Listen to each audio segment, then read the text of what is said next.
So it's time to sharpen my chain, and I thought I would show you guys my process. I don't use the hand files because I'm not very good at that.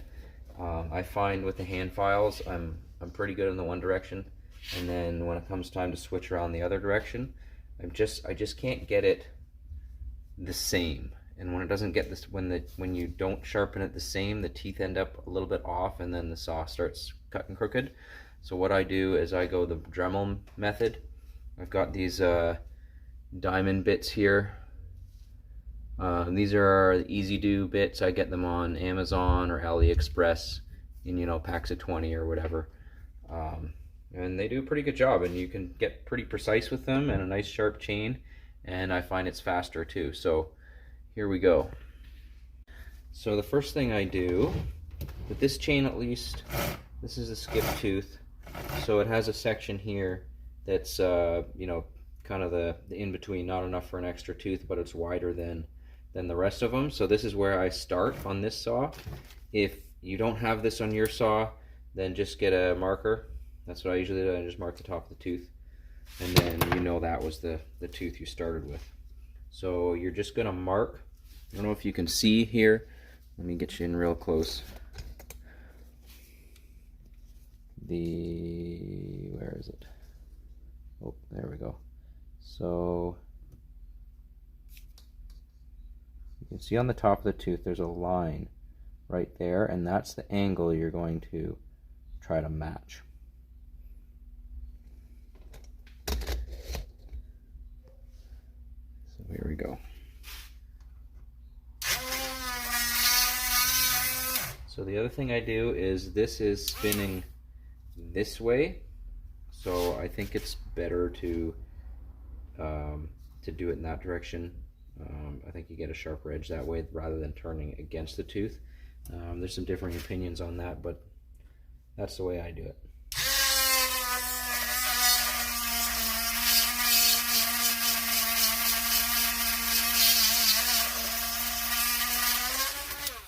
So you're just going to go basically until, if the tooth is damaged, this one isn't that bad. This is just a touch-up. But, where are we here? There it is. So if the tooth is damaged, you want a straight line across the cutting edge of the chisel part of the tooth. This one is okay. So basically what I'm going to do is I'm just going to grind it until the face of the tooth is shiny, basically, and then I know I've gotten the whole thing. If you get a tooth that's more damaged, you see that one's a bit damaged. See how the cutting edge of the tooth isn't completely straight?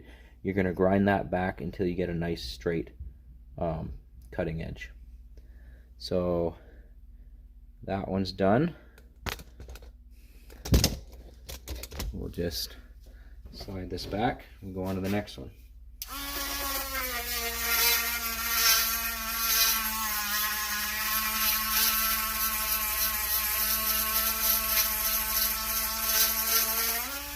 Now the pressure I'm applying is kind of a downwards and in pressure.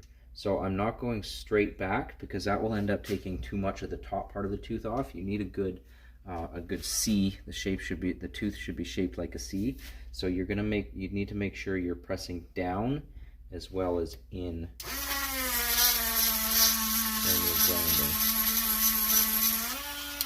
All right. Yep, that's good. That's super sharp already. We'll go to the next one.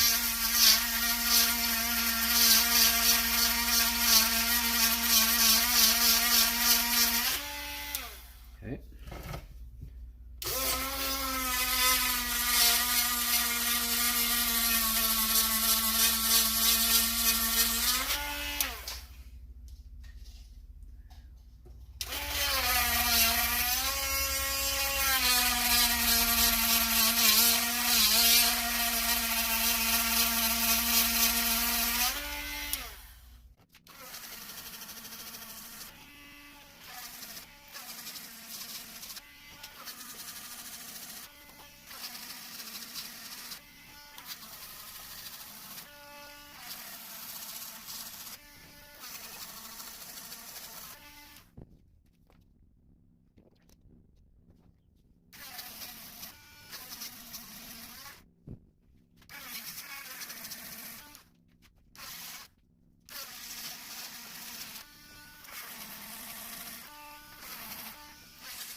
So these teeth are already in pretty good shape.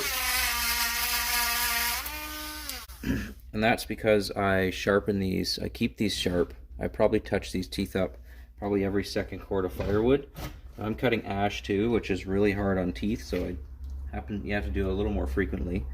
But I find it's a lot less work if you just touch them up frequently rather than wait till they get super dull and have to like grind a lot of teeth back. So I guess it's a little bit of proactive, preventative maintenance. As long as you keep up with them, then it's a lot easier. Okay, so I'm going to show you this tooth. This tooth is a little bit damaged. There we go. You can see the top plate there. That cutting edge isn't completely straight. So we're going to have to grind a little bit of that back. So let me see here. And actually this is the last one because we're at our gap again. So let me see if I can zoom right in.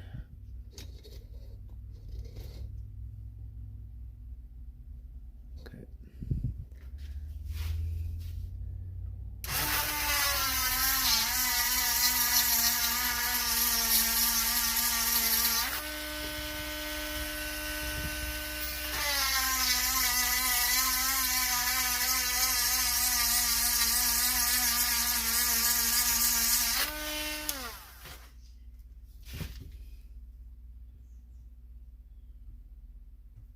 Just going to scrape some of this junk off the top so I can get a better view here.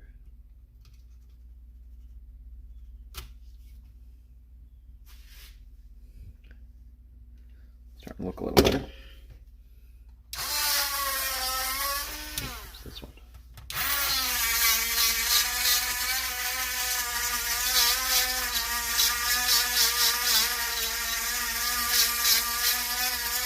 There we go. You see the burr on there. I'm just going to push that burr off with my thumb.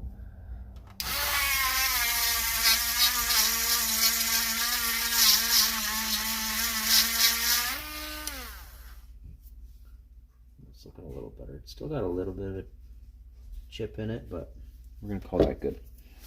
Alright, so now the other thing is you have to take the rakers down probably once every second time you do a sharpening. And I'll show you. So if we put a chisel across there, you can see the rakers. There we go. But you can see the space. You need a little bit of a space between the raker, which is that part there, and the cutting tooth. So as you sharpen this tooth gets smaller and the rakers get closer to the top. So it should be normally about 25 thousandths of an inch between the top of the raker, between the top of the raker and the top of the tooth. In this case, this is a skip tooth saw, and I mostly use it just here. Let's zoom this out. And because it's a skip tooth, and generally I'm not cutting really big wood. This is 20-inch bar. And normally I'm cutting less than 20-inch ash. So there's quite a bit fewer teeth in the wood, in my use case, with a skip tooth than typical. So what I like to do is I like to take the rakers down quite a bit more, so each tooth takes a bigger bite. And that helps me cut through the smaller wood faster, even though I have fewer teeth. And I just like the skip tooth because it's fewer teeth to sharpen. With a 28-inch bar, you got a lot of teeth if it's a, if it's a full comp chain. So what you can do, take your file. This is how you're supposed to do it. A few swipes off,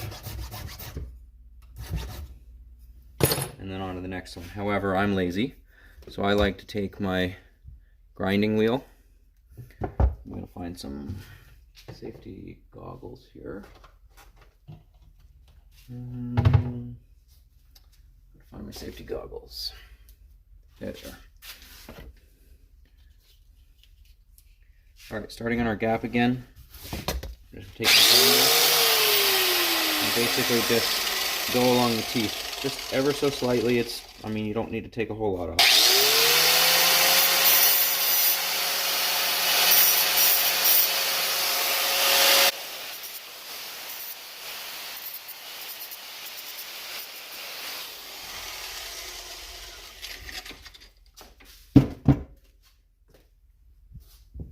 And that's it.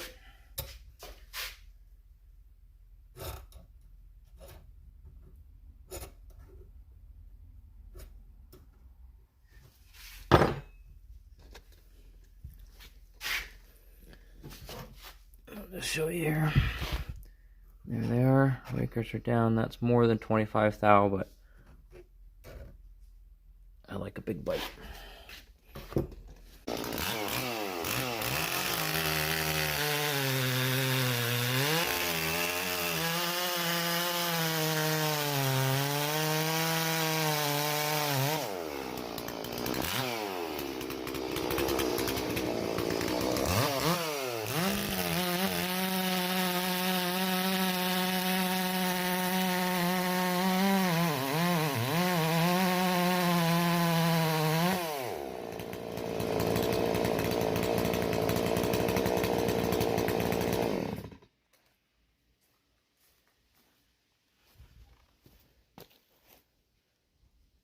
Good tips.